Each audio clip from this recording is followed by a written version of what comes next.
বক্তব্য রাখবেন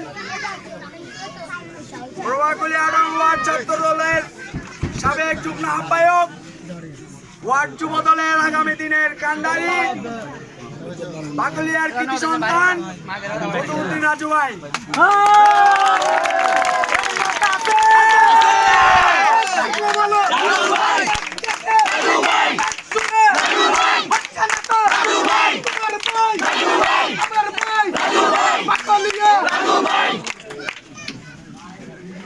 প্রিয় হাফেজনগর বাসী,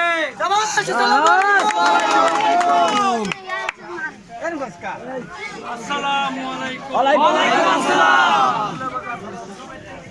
আজকে কিসের দিন?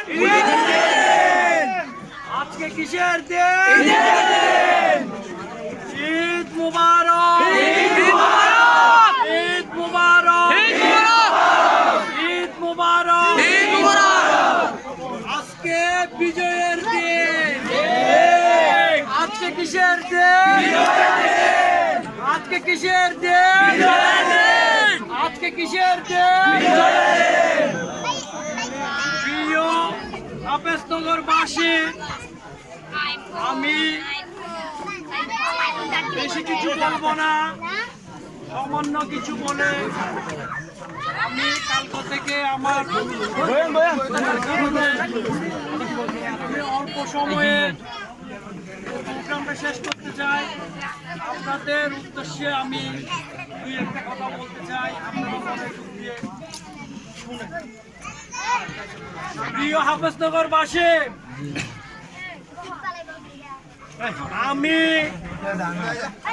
দীর্ঘদিন যাবৎ জানি হাফেজনগর এলাকায় ছাত্রলীগ, যুবলীগ, আওয়ামী লীগ, হাসিনার ছত্র ছায়ায় এই হাফেজনগরবাসী অতিষ্ঠ। প্রিয় হাফেজনগরবাসী, এই ছাত্র লীগের, যুবলীগ, টুকাই লীগ এদের বর্বরতার 1971-কেও হার মানিয়েছে। 1971 সালে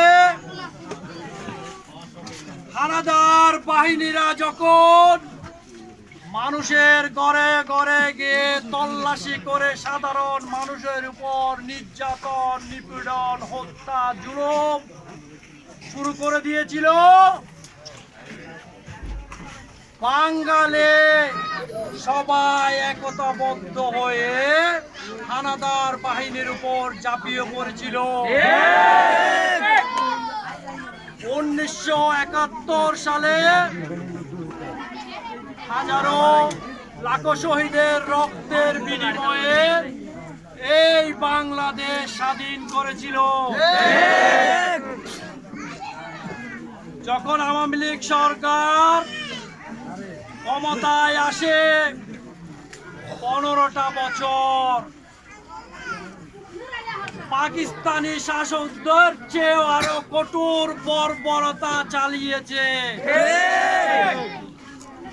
পাকিস্তানি হানাদার বাহিনীর মতো প্রতিটা করে করে আওয়ামী লীগ পুলিশ বাহিনী দিয়ে প্রতিটা ঘরে ঘরে সাধারণ মা বোনের এবং পুরো এলাকায় যে তাণ্ডব চালিয়েছে,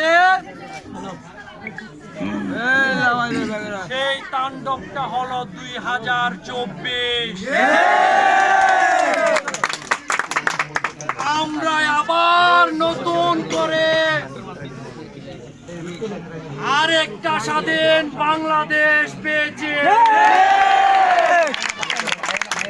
আমাদের হাফেজনগর বাসীদের উদ্দেশ্যে আমি একটা কথা বলতে চাই, আপনারা 71 দেখেন নাই, আপনারা 2024 দেখেছেন। আপনাদের তরুণদের একতাবদ্ধ হয়ে এই দেশকে সুন্দর করে সাজানোর দায়িত্ব আপনাদের। আপনাদের দিয়ে দেশ এগিয়ে যাবে। দেশের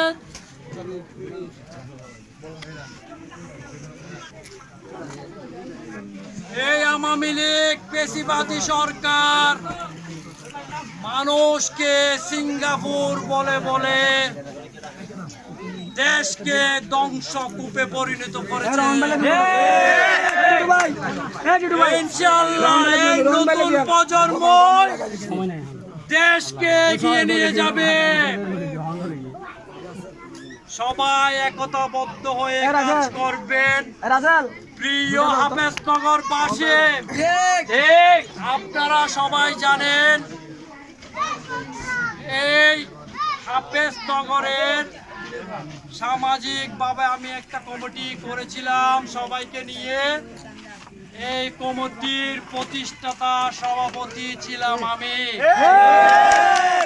কিন্তু এই আওয়ামী লীগ জালেম সরকার যখন জানতে পেরেছে এই হাফেজনগরকে সুন্দর ভাবে সাজানোর জন্য এই কমিটি যখন সবাই কার্যক্রম শুরু করে দিয়েছে, তখন এরা বুঝতে পারছে এখানে অবৈধ লুটেরা এই কমিটির কাউকে এখানে স্থান দেওয়া যাবে না।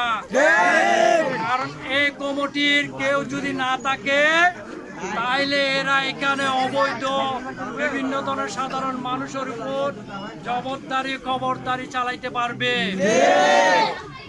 আপনাদেরকে আমি একবার শত শত মানুষের সামনে কথা দিয়েছিলাম, আমি হাফেজনগরকে রক্তবিন্দু দিয়ে হলেও রক্ষা করব।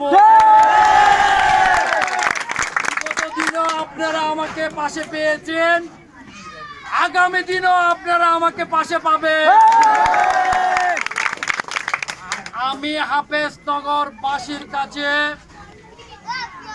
ওয়াদাবদ্ধ, আমি হাফেজনগরবাসীর সুশৃঙ্খল